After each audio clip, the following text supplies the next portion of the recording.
भारतीय इतिहास में अनेक यशस्वी और शक्तिशाली शासक दिए हैं। 16वीं शताब्दी के भारत में भी ऐसे ही एक सम्राट हुए जिन्होंने अपनी प्रसिद्धि को दूर दूर तक फैला दिया था। और ऐसा माना जाता है कि प्रजा की ध्यान रखने के लिए वो अपनी वेशभूषा को साधारण वेशभूषा में बदलते और राज्य भर में घूमकर उनके बारे में जानकारी जुटाते रहते थे। साथ ही साथ जब राज दरबार में वो होते तो पूरी शान और शौकत के साथ अपने आप को प्रस्तुत करते, पूरे राज से ठाठ बाट के साथ वो नजर आया करते थे। और इनके जीवन में कई युद्ध हुए, लेकिन कहा जाता है इन्होंने कोई भी युद्ध कभी नहीं हारा। और इनके राज्यकाल की अगर बात करें तो प्रजा एकदम संपन्न थी, सुखी थी, समृद्ध थी, चारों ओर शांति थी। और साथ ही साथ आध्यात्मिक विचार है, दार्शनिक विचार है, ये भी रखते थे, क्योंकि ऐसे ही लोगों से वो वार्तालाप निरंतर किया करते थे। यदि हम ये कहें कि वो भारत के एक यशस्वी महान शासक थे तो इसमें कोई शंका नहीं होनी चाहिए। और जिस राजा की हम बात कर रहे हैं और वो राजा है कृष्ण देव राय, जो कि विजयनगर साम्राज्य के शासक हुए हैं। कृष्ण देव राय, देखिए कृष्ण देव राय है 1471 से 1529 तक उनका जीवन काल रहा है। इन्होंने राज्यकाल 1509 से 1529 तक किया और विजयनगर के सर्वाधिक कीर्तिवान सम्राट के रूप में अपने आप को प्रस्तुत किया। स्वयं एक कवि थे, कवियों के संरक्षक थे। तेलुगु भाषा में उनका काव्य है अमुक्त माल्यद, वो साहित्य का एक अनुपम रत्न है। इनकी भारत के प्राचीन इतिहास पर आधारित पुस्तक है वंश चरितावली। तेलुगु के साथ साथ संस्कृत में भी वो रचना मिलती है। तो इस प्रकार कृष्ण देव राय एक महान शासक हुए हैं जिन्होंने एक महान साम्राज्य की नींव रखी, और वो साम्राज्य विजयनगर नाम से इतिहास में दर्ज हुआ। विजयनगर लगभग 1350 ईस्वी से 1565 ईस्वी तक रहा है। देवराय ने इसे विस्तार दिया और मृत्युपरंत इसे अक्षुण्ण भी बनाए रखा। विजयनगर साम्राज्य की स्थापना इतिहास की एक कालजयी घटना के रूप में देखी जाती है, और विजयनगर का अर्थ होता है जीत का शहर। इस राज्य की प्रमुख राजधानी का नाम हम्पी या डम्पी था। हम्पी के मंदिरों और महलों के खंडरों को देखकर कहा जा सकता है कि ये कितना भव्य इतिहास रहा होगा या भव्य काल रहा होगा। इसे यूनेस्को ने विश्व धरोहर में भी शामिल किया है। जिस तरह वर्तमान में न्यूयॉर्क, दुबई और हांगकांग विश्व व्यापार और आधुनिकता के शहर हैं, वैसे ही इस काल में हम्पी भी अपने इतिहास को वैसे ही दर्शाता था। भारतीय इतिहास के मध्यकाल में दक्षिणी भारत के विजयनगर साम्राज्य को लगभग वैसी ही ख्याति प्रतिष्ठा प्राप्त थी जैसे कि प्राचीन काल में मगध, उज्जैन, थानेश्वर जैसे साम्राज्यों को प्राप्त हुई थी। विजयनगर की प्रमुख राजधानी के रूप में जो हम्पी था, उसके मंदिरों के, महलों के खंडरों को देखकर आराम से कहा जा सकता है कि यह कितना भव्य और विशाल रहा होगा। इस साम्राज्य के सबसे यशस्वी सम्राट के रूप में कृष्ण देव राय की ख्याति उत्तर में चंद्रगुप्त मौर्य की तरह, पुष्यमित्र की तरह, चंद्रगुप्त विक्रमादित्य की तरह, स्कंदगुप्त की तरह, हर्षवर्धन की तरह और महाराजा भोज की तरह किसी से भी कम नहीं थी। जिस तरह उत्तर भारत में महाराणा प्रताप, वीर शिवाजी महाराज, बाजीराव, पृथ्वीराज चौहान जैसे वीर हुए हैं, या इस मातृभूमि की रक्षा के लिए जिन्होंने अपना सब कुछ न्यौछावर कर दिया था, उसी तरह दक्षिणी भारत में राजा कृष्णदेव राय और उनके पूर्वजों ने अपनी मातृभूमि की रक्षा और सम्मान को बचाए रखने के लिए अपना सब कुछ न्यौछावर कर दिया था। कृष्णदेव राय मुगल शासक बाबर के समकालीन थे। अत्यंत शिक्षित कवि के रूप में भी ये प्रसिद्ध हुए हैं, और विजयनगर को सर्वोच्च ऊंचाई तक पहुंचाने में ये सबसे बड़े योग्य या योगदान वाले बड़े शासक रहे हैं। ये विश्व के शक्तिशाली शासकों के अंदर एक माने जाते हैं। विजयनगर के इस शासक कृष्णदेव राय का जन्म 1471 में कर्नाटक के हम्पी में हुआ था। इनके पिता तुलु नरासा नायक थे और माता नागला देवी थी। ठीक है। और नरसिम्हा देवराय के सेना कमांडर थे इनके पिता नरासा नायक। नरसिम्हा देवराय की मृत्यु के पश्चात तुलु नरासा नायक ने तुलु वंश स्थापित किया, और कृष्ण देव राय इस वंश के तीसरे शासक के रूप में प्रतिष्ठापित हुए, जो 8 अगस्त 1509 को शासक बने और 1529 तक शासन किया था। और यही वो समय था जब भारत पर बाबर का सत्तासीन आसन हुआ था। बाबर ने सांगा कृष्णदेव को महान सम्राट के रूप में उल्लेखित किया है। बाबर की आत्मकथा है तुजुक ए बाबरी। उस कथा के अंदर उसने मेवाड़ के शासक राणा सांगा को और दक्षिण के शासक कृष्णदेव राय को एक महान और भारत के अच्छे शासक के रूप में अंकित किया है। इनको आंध्र का विद्वान, कन्नड़ साम्राज्य का राजा, ब्राह्मणों और गायों का रक्षक कहा गया है। कर्नाटक के सुनहरे सिंहासन का राजा भी कृष्णदेव राय को कहा गया है। इतिहास के महान शासकों के अंदर विजयनगर के इस शासक कृष्णदेव राय को शामिल किया गया है। आखिर क्या वजह है, जानते हैं आगे के इस इतिहास में। Famous stories of the world की इस कड़ी में आपका स्वागत है और कृष्णदेव राय के जीवन गाथा में आपका स्वागत है। विजयनगर का ये शासक कृष्णदेव राय ऐसा शासक हुआ है जिसने अपने जीवन काल के, या यूं कहें अपने शासन काल के 10 वर्ष युद्ध क्षेत्र में ही बिताए हैं और लगातार सैन्य अभियानों में ये लगा रहा है।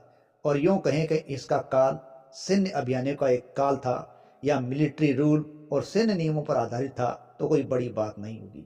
इसके जीवन काल के अंदर लंबा संघर्ष चला था और ये संघर्ष भी बहुत ज़्यादा खूनी संघर्ष थे और लगभग इन संघर्षों के अंदर, अपने अभियानों के अंदर विजयनगर के साम्राज्य के शासक कृष्णदेव राय ने सफलताएं ही प्राप्त की है। कृष्णदेव राय इतिहास के अंदर युद्ध में रणनीति बदलने वाले एक शासक के रूप में भी चर्चित है, जो अचानक युद्ध के अंदर अपनी रणनीति बदल देता था, जिसके कारण वो हार को जीत में बदलने में कामयाब हो जाता था। सेना को मजबूत करने के लिए मोरासा, कबीली, तुलू कम्युनिटी के लोगों को इसने अपनी सेना में शामिल कर रखा था। विजयनगर साम्राज्य के दुश्मनों की बात करें तो उनमें बहमनी शासक, ओडिशा के गजपति और पुर्तगाली मुख्य थे। बहमनी राज्य हालांकि 5 राज्यों में बंट चुका था, लेकिन ये बटे हुए 5 राज्य भी विजयनगर के लिए खतरा ही बने हुए थे। इसी प्रकार सुलूब नरसिम्हा देवराय के समय से ही ओडिशा के गजपति से विवाद चला आ रहा था। पुर्तगाली अभी उभर रहे थे। हालांकि पुर्तगालियों का मुख्य केंद्र है वो समुद्री व्यापार था और वो समुद्री व्यापार पर ही ज़्यादा ध्यान दे रहे थे, लेकिन फिर भी वो उभरते हुए इस विजयनगर के लिए भी खतरा थे। अम्बत्तूर के सामंत, कोंडावीडू के रेड्डी और भुवनगिरी के बेलामास विजयनगर साम्राज्य के खिलाफ लगातार विद्रोह करते रहे हैं। कृष्णदेव राय ने इन सब को हराया और अपनी अधीनता स्वीकार करने के लिए बाध्य कर दिया था। कृष्णदेव राय ने अम्बत्तूर के चीफ गंगा राजा को 1512 में बुरी तरीके से हरा दिया था। तो गंगा राजा ने, कहते हैं, कावेरी नदी में डूबकर अपनी जान दे दी थी। उसके बाद उनके राज्य को श्रीरंगपट्टम प्रोविंस में मिला लिया गया था। तत्पश्चात उड़ीसा के सूर्यवंशी गजपति भी एक बड़े राज्य पर उस वक्त शासन कर रहे थे और ओडिशा के उस क्षेत्र में, ओडिशा के अलावा वर्तमान के क्षेत्र देखें तो आंध्र प्रदेश, तेलंगाना, पश्चिम बंगाल, झारखंड व छत्तीसगढ़ का भी कुछ हिस्सा उनके कब्जे में था। कहने को बात यह कि वो बड़ा विशाल राज्य था। कृष्णदेव राय अम्बत्तूर पर जीत हासिल करने के बाद सबसे पहले तेलंगाना के लिए अभियान शुरू करते हैं और तेलंगाना इस समय गजपति प्रताप रुद्रदेव के नियंत्रण में था और इसके लिए विजयनगर की सेना ने 1512 में सबसे पहले उदयगिरी किले का घेराव डाल दिया और ये अभियान भी, कहते हैं, लगभग 1 साल तक चला था। लेकिन किले में भूख के हालात हो गए थे, जिसमें भूख के कारण ही गजपति की हालात खराब दर खराब होती चली गई और अंत में उनको घुटने टेकने के लिए मजबूर होना पड़ा। तब कृष्णदेव राय ने तिरुपति के अपनी पत्नियों तिरुमला देवी और चिन्नम्मा देवी के साथ यहाँ भ्रमण भी किया और यहाँ प्रार्थना भी की थी। इसके पश्चात गजपति सेना के साथ कोंडावीडू राज्यों में इनका सामना होता है, जहाँ पर कुछ समय के बाद विजयनगर के हालात ऐसे हो जाते हैं कि वो पीछे हटने को मजबूर होते हैं। लेकिन उसी वक्त एक अलग ही घटना घटित होती है कि कृष्णदेव राय के प्रधानमंत्री तिमारुसु को एक दूसरे दरवाजे का पता चलता है, जो कि एक असुरक्षित पूर्वी दरवाजा था। उस दरवाजे का पता चला, तब अचानक रात को उसके अंदर प्रवेश किया जाता है और उस पर कब्जा करने में ये कामयाब हो जाते हैं और प्रिंस वीरभद्र देव को कैद कर लिया जाता है। इस विजय के बाद विजयनगर की सेना को कोंडापल्ली फोर्ट को निशाना बनाना पड़ता है और वो इसको भी जीत लेते हैं। इस प्रकार एक के बाद एक जीत होती चली जाती है। अपनी इन विजयों की स्थिति के बाद कृष्णदेवराय कलिंग उत्कल को निशाना बनाने की योजना बनाने लगते हैं, लेकिन कृष्णदेवराय की इस योजना का पता गजपति प्रतापरुद्र देव को पहले ही चल जाता है। इसलिए उन्होंने कृष्णदेवराय को हराने की रणनीति भी तैयार कर ली थी। इनका आमना सामना कलिंग नगर के किले में होने वाला था, लेकिन कृष्णदेवराय के प्रधानमंत्री तिमारुसु ने एक तेलुगु डेजर्टर से प्रतापरुद्र देवराय के प्लान का पता लगा लिया था। इसलिए कृष्णदेवराय ने प्लान में बदलाव कर दिया और कटक राजधानी पर ही आक्रमण कर दिया था। इसलिए यहाँ पर कृष्णदेवराय का पलड़ा एकदम भारी हो गया और यहाँ पर भी गजपति प्रतापरुद्र देव को अपने हथियार डालने के लिए मजबूर होना पड़ा। और वहीं इस युद्ध का एक परिणाम यह भी निकला कि उन्होंने अपनी राजकुमारी अन्नपूर्णा का विवाह कृष्णदेवराय से कर दिया। इस प्रकार शांति संधि दोनों में स्थापित हो जाती है और विजयनगर है और साथ ही साथ जो गजपति का क्षेत्र है उनके बीच में कृष्णा नदी है, वो एक समय निर्धारित सीमा बन जाती है। ये विजय कृष्णदेवराय की सबसे बड़ी सैन्य सफलताओं के अंदर एक मानी जाती है। अपने इस अभियान के बाद कृष्णदेवराय ने चोल मंडलम साम्राज्य के केतावरम पर आक्रमण करने का फैसला लिया और उधर की ओर वो अभियान करने पर निकले। लेकिन जब वो केतावरम के यहाँ पर पहुंचे तो हालात बेहद खराब थे, क्योंकि उस वक्त नदी में बहुत ज़्यादा पानी था और नदी अपने पूरे उफान पर थी, इसलिए किसी भी प्रकार से आगे नहीं जाया जा सकता था। तब उन्होंने अपनी सेना को नदी के पानी को इधर उधर चरणों में बांटने का आदेश दिया। तो उन्होंने नदी के पानी को इधर उधर बांटकर उसको चैनलाइज कर दिया। इस प्रकार नदी का पिंड है वो दिखाई देने लगा। तब जाकर उसकी सेना के द्वारा नदी पार की गई। बताया जाता है केतावरम के पास 1 लाख की सेना और 3000 घुड़सवार सेना थी। इतनी बड़ी सेना होने के बावजूद भी केतावरम में वो हार गया और कृष्णदेवराय है वो इस अभियान में सफल हुए। इस केतावरम के अभियान में कृष्णदेवराय को बहुत सारा खजाना भी हाथ लगा था। इधर पुर्तगाल की बात करें तो 1498 में वास्को डी गामा ने भारत आने वाले समुद्री रास्ते की खोज कर दी थी और अब पुर्तगालियों का इधर आगमन हो चुका था। पुर्तगाली लगभग गोवा पर आने लगे थे। एक प्रकार से गोवा उनका केंद्र बनता जा रहा था और 1510 तक यहाँ पर काफी व्यापारी आ चुके थे और इन व्यापारियों से कृष्णदेवराय है वो दोस्ताना संबंध बनाए हुए थे। उसका कारण ये था, इन पुर्तगाली व्यापारियों से कृष्णदेवराय घोड़े जो कि अरबी थे, साथ ही साथ बंदूकें और अन्य हथियार है वो खरीदा करते थे, इसलिए उनका सहयोग उनको दोस्ताना लेना पड़ रहा था। इसके अलावा पुर्तगालियों ने विजयनगर साम्राज्य में पानी की सप्लाई को दुरुस्त करने के लिए कई कार्य किए और उसे सुधारा भी। इस समय दक्षिण भारत में 5 बहमनी रियासतें थी जो अपने आप में शक्तिशाली थी और कृष्णदेवराय उन सभी से लगातार संघर्षरत थे। इस प्रकार बहमनी और कृष्णदेवराय का संघर्ष चलता रहता था। इन्हीं अभियानों में जब कृष्णदेवराय ने गोलकुंडा का अभियान किया तो उसकी सेना को उन्होंने बुरी तरीके से हरा दिया और गोलकुंडा की सेना के सेनापति मुदुरुल मुल्क को गिरफ्तार कर लिया। इधर इसके बाद उन्होंने रायचूर का अभियान किया, रायचूर बीजापुर।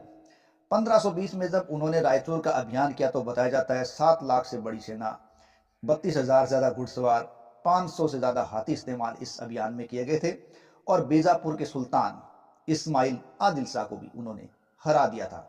इस प्रकार रायचूर 2 आप पर उनका कब्जा हो गया था। इन अभियानों ने कृष्णदेवराय को एक ऐसे ताकतवर शासक के रूप में उभार दिया जो दक्षिण में एकमात्र ताकतवर शक्तिशाली शासक कहा जा सकता था। यानी इन अभियानों से कृष्णदेवराय की धाक पूरे दक्षिण में जम चुकी थी। दक्षिणी भारत की आखिरी लड़ाई के रूप में उन्होंने गुलबर्गा पर आक्रमण किया था। इस क्षेत्र को उन्होंने कब्जे में नहीं किया और बहमनी शासक मोहम्मद शाह को वहां का शासक बना दिया। इन अभियानों से अब कृष्णदेवराय का साम्राज्य पूरे दक्षिणी भारत में फैल चुका था और वो एकमात्र दक्षिण के शक्तिशाली शासक के रूप में उभर चुके थे या यूं कहे स्थापित हो चुके थे। सम्राट ने अपने आप की उपलब्धियों को केवल सैन्य उपलब्धियों में ही साबित नहीं किया था, बल्कि इनकी घरेलू उपलब्धियां भी किसी प्रकार से कम नहीं थी। प्रजा को राहत प्रदान करने के लिए विवाह कर जैसे शोषणकारी कर को इन्होंने अपने राज्य से समाप्त किया। इसके अलावा अपने मंत्रियों पर भी ये नियंत्रण रखा करते थे। यदि इनके मंत्री भी किसी प्रकार की कोई गुनाह कर देते थे तो उनको भी साधारण तौर से अन्य लोगों की भांति सजा दी जाती थी। अपने राज्य के राजस्व को बढ़ाने के लिए इन्होंने ऐसे क्षेत्र जो जंगल थे उनको साफ करवा दिया और साफ करवा पर उनको खेती के लिए तैयार किया, और साथ ही साथ खेती हो उसके लिए पानी की व्यवस्था भी इन्होंने भरपूर मात्रा में की थी। नए तालाब, बावड़ी, कुएं, नहरें आदि का जाल बिछाकर भी कृषि को बहुत ज्यादा उन्नत अवस्था में प्रदान कर दी थी। कृष्णदेवराय काफी धर्म सहिष्णु शासक थे। किसी भी धर्म के प्रति इनमें भेदभाव नहीं था। इनके समय में इस्लाम धर्म को भी, ईसाई धर्म को भी प्रमुख रूप से अपने कार्य करने की अनुमति थी। किसी प्रकार का उनके साथ भेदभाव नहीं किया जाता था। इनके शासनकाल के अंदर विदेशी यात्रियों में पुर्तगाली यात्री डोमिंगो पाएस, डोरडा बारबोसा, फर्नाओ नूनीज आदि ने भी यहाँ की विजयनगर की यात्रा की थी, और यहाँ के प्रशासन तथा यहाँ के लोगों की स्वतंत्रता और यहाँ की खुशहाली के बारे में भी बहुत खूब उन्होंने लिखा भी है।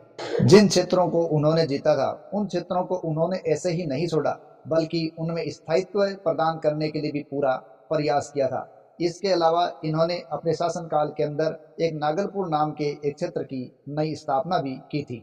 पुर्तगाली यात्री डोमिंगो पाएस इस विजयनगर की अच्छी और उसकी प्रभावशाली व्यवस्था का उल्लेख करते हुए लिखते हैं कि यहाँ की पॉपुलेशन लगभग 5 लाख से कम तो नहीं रही होगी। साथ ही साथ इसकी तुलना वो तात्कालिक रोम एम्पायर के बराबर करते हैं, उसकी तुलना रोम एम्पायर से डोमिंगो पाएस ने की। इस प्रकार इतना प्रभावशाली विजयनगर का साम्राज्य माना गया है। अपने लेखों के अंदर डोमिंगो पाएस विजयनगर साम्राज्य के सिंचाई व्यवस्था, उत्पादन व्यवस्था और खेती के बारे में काफी कुछ लिखते हैं। साथ ही साथ यहाँ गहरे और जो कीमती थे, महंगे थे, ऐसे रत्नों की खुदाई और उनके बारे में, उत्पादन के बारे में भी वो काफी कुछ लिखते हैं। इन यात्रियों के वृतांतों से पता चलता है विजयनगर साम्राज्य एक सुख शांति से भरपूर साम्राज्य था, जो कि कृष्णदेवराय की एक बहुत बड़ी उपलब्धि और देन मानी जा सकती है। कृष्णदेवराय अपने धर्मानुसार शासन किया करते थे और साथ ही साथ प्रजा की भलाई के लिए हर संभव प्रयास किया करते थे, और हर वर्ष वो अपने राज्य का दौरा किया करते थे ताकि प्रजा के बारे में जानकारी जुटाई जा सके, और साथ ही साथ उनके दुख दर्द को दूर करने में भी वो अपनी भूमिका बखूबी निभाया करते थे।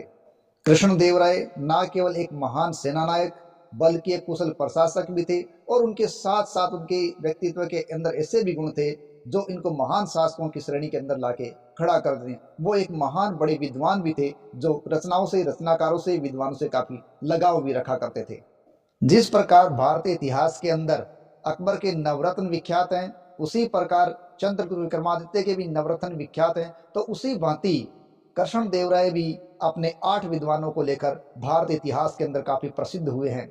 कृष्णदेवराय के ये 8 विद्वान इतिहास में अष्ट दिग्गज कहलाए हैं। इन अष्ट दिग्गज के अंदर तेनालीराम, अलसानी पेदन्ना प्रमुख रूप से विद्वान थे, और इन 8 विद्वानों के इस दल को अष्ट दिग्गज का नाम हिंदू मिथोलॉजी के अनुसार दिया गया। ऐसा माना जाता है कि 8 हाथी है, वो 8 हाथियों के ऊपर पूरी पृथ्वी का भार समाया हुआ है। इसी प्रकार अष्ट दिग्गज इन्हीं परंपरा के आधार पर अपने विद्वानों को कृष्णदेवराय के द्वारा नाम दिया था, जो कि पूरे विजयनगर साम्राज्य के साथ साथ भारतीय इतिहास की भी शान बने। इन विद्वानों ने भी विजयनगर के उत्थान में अपना महत्वपूर्ण योगदान दिया। साथ ही साथ उन्होंने राजा के हर सहयोग के लिए इसका भरपूर काम किया। साथ ही साथ राजनीतिक अस्तित्व के लिए और शैक्षिक परिदृश्य के लिए भी इन्होंने भरपूर विजयनगर की सेवा की। कृष्णदेवराय के समय हुए इन 8 विद्वानों के विद्वतापूर्ण कौशल के कारण, साथ ही साथ विजयनगर के स्थायित्व में अपना योगदान देने के कारण ये समाज है या ये समय है वो कृष्णदेवराय का समय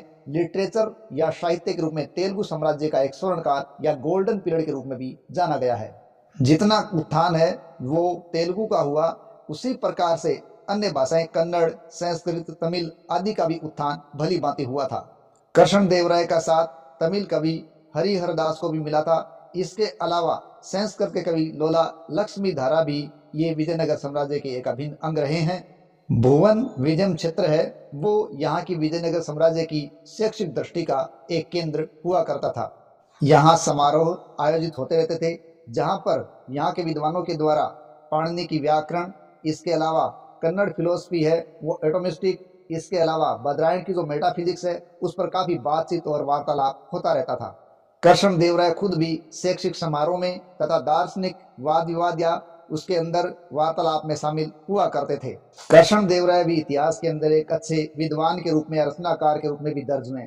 उनकी कई प्रमुख रचनाओं के अंदर अमुक्त माल्यद, मालदशा चरित्रा, रास मंजरी, सत्यवादु परिणय, जामवती कल्याण आदि उनकी प्रमुख रचनाओं के अंदर शुमार की जाती हैं। इतना ही नहीं, इनके समय में दशहरे के उत्सव के समारोह के काफी उल्लेख मिलते हैं। साथ ही साथ इनके समय के 2000 से अधिक अभिलेख और अन्य लेख पत्र भी प्राप्त होते हैं। इसके अलावा अनेक मंदिरों के निर्माण में भी इन्होंने प्रमुखता दिखाई थी। अपने राज्य को स्थायित्व प्रदान करने, उसे प्रमुखता की ऊंचाइयों पर ले जाने के कारण एशियाई और यूरोप के अनेक विद्वानों के समान, अनेक शासकों के समान इनको सम्मान प्रदान किया गया है।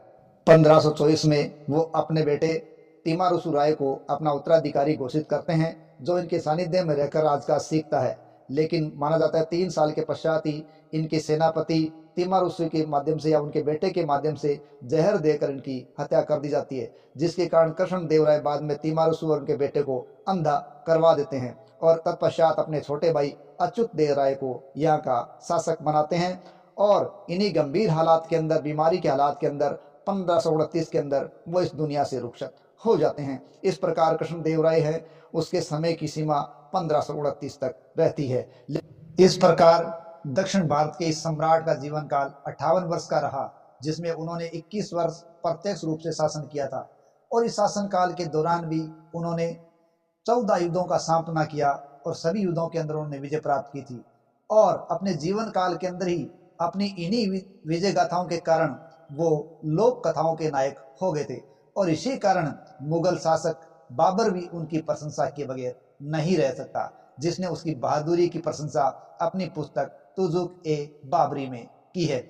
इस प्रकार भारतीय इतिहास के अंदर अपना नाम स्वर्ण अक्षरों में अंकित करवाने वाले दक्षिण के प्रमुख शासक हुए हैं कृष्ण देव राय, जिनको उत्तर भारत के किसी भी शासक, चाहे वो महाराणा प्रताप हो, चाहे वो सांगा हो, चाहे वो शिवाजी हो, किसी से भी कम नहीं आंका जा सकता। यहाँ तक कि प्राचीन चंद्रगुप्त मौर्य से भी उसे किसी भांति कम नहीं आंका जा सकता। तो ये था जीवन काल कृष्ण देव राय, दक्षिणी भारत के एक महान हिंदू सम्राट होने का गौरव जिन्होंने प्राप्त किया था। जय हिंद, जय भारत।